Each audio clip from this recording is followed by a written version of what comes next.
পদ্মজা ঠোঁটে হাসি ধরে রেখে বলল, একসঙ্গে খাবো। মেঝে ঝকঝকে দেখে আমির বলল, চাচি এসেছিলেন? হুম, গোসল ছেড়ে নিন, আমি খাবার প্রস্তুত করছি। মনা কবে আসবে? বড় বোনের বিয়ে, গ্রামে গেছে, কিছুদিন তো লাগবেই। কাউকে নিয়ে আসব কাজে সাহায্য করার জন্য? প্রয়োজন নেই, কিছুদিনের ব্যাপারই তো। চাচি এসে সব ধুয়ে মুছে দিয়ে যান, বাজার করেন তারিকুল ভাই। আমার কাজ তো শুধু রান্না করা। আমির গোসল করে নিশ্চুপে রাতের খাবার খেল। টুকটাক যা কথা বলল তাতেও নির্জীবতা। চঞ্চল মানুষটা হুট করে গম্ভীর আর শান্ত হয়ে গেছে। পদ্মজা অবগত নয় আমিরের সমস্যা সম্পর্কে, তবে এটা বুঝতে পেরেছে কিছু একটা ঘটেছে। এই মুহূর্তে প্রশ্ন করা ঠিক হবে না। প্রথমে মানুষটার ঘুমের প্রয়োজন। ঘুম মস্তিষ্ককে সতেজ করে, শক্তি দেয়। মধ্যরাত অবধি আমির শুধু এপাশ ওপাশ করল, কিছুতেই ওর দুই চোখের পাতা এক হচ্ছে না। এমন দুজন তার দুর্বলতা জেনে গেছে, যাদের সঙ্গে লড়াই করা কঠিন হবে। রফিক মাওলা আর এমপি কুতুবুদ্দিনকে হত্যা করার কথা সে ভেবেছে, কিন্তু কিভাবে? এছাড়া আর কি উপায় আছে ফাঁদ থেকে বাঁচার? আমির বিরক্তি নিয়ে বিছানা ছেড়ে বারান্দায় চলে যায়। ওর পরনে হালকা রঙের ছোট প্যান্ট, খালি গা। রাতের আকাশে গোল বৃত্তের মতো চাঁদ। সে সেদিকে তাকিয়ে দীর্ঘশ্বাস ছাড়ল। তা স্পষ্ট শুনতে পেল পদ্মজা। ভাবল, এতটা ভারী হয়ে আছে মানুষটার মন। কিসের যন্ত্রণা বয়ে বেড়াচ্ছে, কিসের চাপ সহ্য করছে? পদ্মজা শাড়ির আঁচল বুক থেকে নামিয়ে কোমরে গুঁজল। কাচের একটা বাটিতে ঢালল ঠান্ডা তিলের তেল। টুংটাং শব্দ শুনে আমির রুমে উকি দেয়। মৃদু আলোর নিচে পদ্মজা দাঁড়িয়ে আছে, হাতে তেলের বাটি। সে রুমে এসে উপুর হয়ে শুয়ে পড়ে। পদ্মজা হাতে তেল নিয়ে তার পায়ের পাতা থেকে মাসাজ শুরু করে। ভালো করে তেল দিয়ে পায়ের পাতা একটু সামনে পিছনে করে মাসাজ করে, চাপ দেয়। তারপর হাতের আঙ্গুল দিয়ে পায়ে চাপ দিয়ে মাসাজ করে করে একবার পায়ের নিচ থেকে ওপরে গেল, আবার ওপর থেকে নিচে মাসাজ করল। এভাবে কয়েকবার করার পর পা তোয়ালে দিয়ে ঠেকে দিল। পালঙ্কের ডান পাশের দেয়ালে একটা বড় আয়না টানানো। আমির সেদিকে অপলক চোখে তাকিয়ে আছে, পদ্মজাকে দেখছে। এলোমেলো চুল, শাড়ি পুরোটা কোমরে গুজে রাখা, উপরিভাগে শুধু প্রিন্টের ব্লাউজ। এ যেন হাতে আঁকা কোনো মনোহর চিত্র। শরীরের সাথে সাথে আমিরের চোখ দুটি শীতল হয়ে আসে। প্রচণ্ড মানসিক চাপে অতিষ্ঠ হয়ে যাওয়া মস্তিষ্ক আরামদায়ক মাসাজে ধীরে ধীরে ঝরঝরে হয়ে উঠছে। শরীরে এসে ভর করছে রাজ্যের ঘুম। পদ্মজা আয়নায় তাকায়, দুজনের চোখাচোখি হয়। কত প্রেম পদ্মজার ওই দুটি চোখে। আমির আবেগপ্রবণ হয়ে বলে উঠল, যেদিন তোমার চোখে ঘৃণা দেখব, সেদিন থেকে আমার বাঁচার কোনো কারণ থাকবে না। আমিরের মুখ থেকে নিঃসৃত ভারী কথাটাকে পদ্মজা হালকাভাবে নিয়ে বলল, আপনার মতো মানুষকে কেউ ঘৃণা করতে পারে না, আমি তো নই। কতটা ভালোবাসো আমায়? এহেন প্রশ্নে পদ্মজা অবাক হয়ে দর্পণের দিকে তাকাল। তেলের মাসাজ দারুণভাবে প্রভাবিত করেছে আমিরের মন ও শরীরকে। উত্তর শোনার পূর্বেই হারিয়ে গেল ঘুমের রাজ্যে। পদ্মজা তেলের বাটি রেখে ঘুমন্ত আমিরের গালে কপালে চুমু দিয়ে ফিসফিসিয়ে বলল, কত যে ভালোবাসি কি করে বুঝায়। অফিসে ঢুকতেই সেক্রেটারি আমিরের কাছে একটা ছোট চিরকুট নিয়ে এলো। স্যার, জনৈক ভদ্রলোক দিয়ে বললেন এটা জরুরি, আপনাকে যেন দেয়া হয়। আমির হাত বাড়িয়ে চিরকুটটি নিয়ে খুলল। তাতে লেখা, মুখোশ উন্মোচন পর্ব শুরু। ও দাঁতে দাঁত কিচে চিরকুটটি ছিঁড়ে কুটি কুটি করে ডাস্টবিনে ফেলে দেয়। জানালার পর্দা তুলে রাস্তায় সন্দেহভাজন দুজন লোককে দেখতে পায়। পদ্মজা কখন কোথায় যায় জানার জন্য কুতুবুদ্দিন লোক লাগিয়েছে। আমির ঠোঁট কামড়ে কিছুক্ষণ ভাবল। দুপুর হতেই ড্রাইভারকে ডেকে বলল, পদ্মজাকে ওর অফিস থেকে বাড়ি নিয়ে যান। যত যাই হোক রাস্তায় গাড়ি থামাবেন না, কারো সঙ্গে যেন পদ্মজার কোনো কথা না হয়। ড্রাইভার বাধ্যের মতো মাথা ঝাঁকিয়ে বলল, জি স্যার। ড্রাইভার চলে গেল।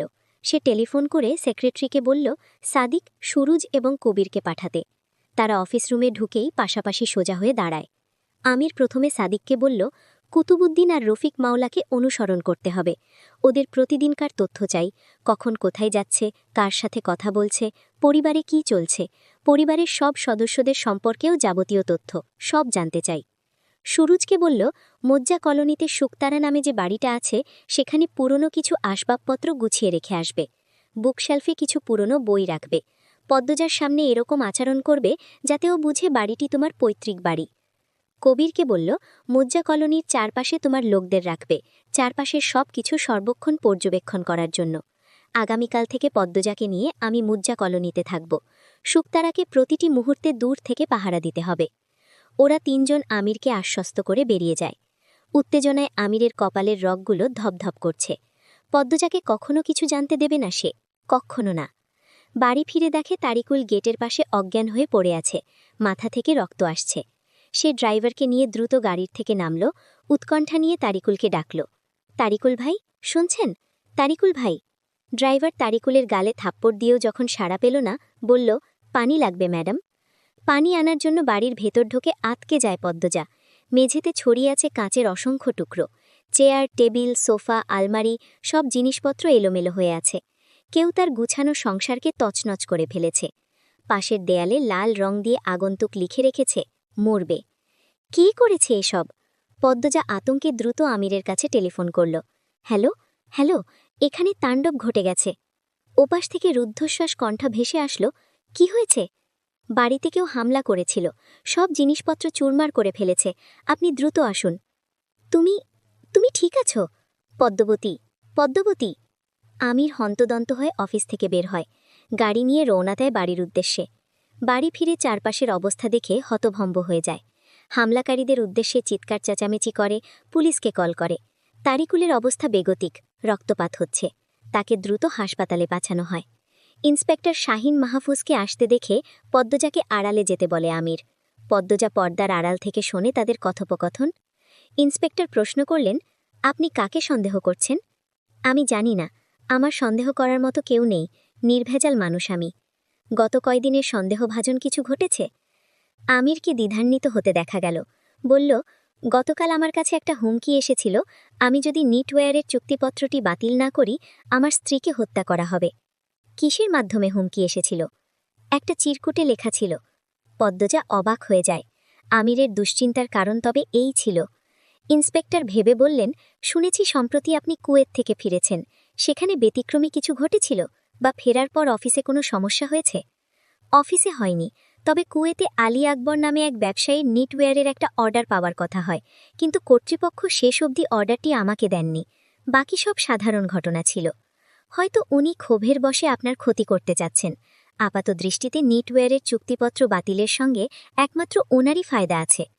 আমির ভারাক্রান্ত মনে বলল, উনি ভীষণ ভালো মানুষ। ইন্সপেক্টর হাসল। ভালো মানুষের আড়ালেই শয়তান থাকে, কিন্তু হাতে যেহেতু প্রমাণ নেই, আমরা ওনাকে ধরতে পারব না।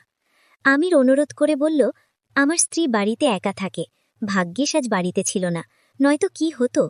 আমির চোখ বুজে ভয়ে মাথা ঝাঁকায়, জোর দিয়ে বলে, দ্রুত নিরাপত্তার ব্যবস্থা করুন প্লিজ। ইন্সপেক্টর গম্ভীর হয়ে কিছুক্ষণ বসে রইলেন। আমির উদ্গ্রীব হয়ে চেয়ে আছে কিছু শোনার জন্য। ইন্সপেক্টর বললেন, আগন্তুক কে আমরা জানি না। যেহেতু হুমকি পেয়েছেন, আবার বাড়িতেও হামলা হয়েছে, ব্যাপারটা খুব জটিল। ভালো হয় যদি আপনার স্ত্রীকে কিছুদিন নিরাপদ কোনো জায়গায় রাখেন।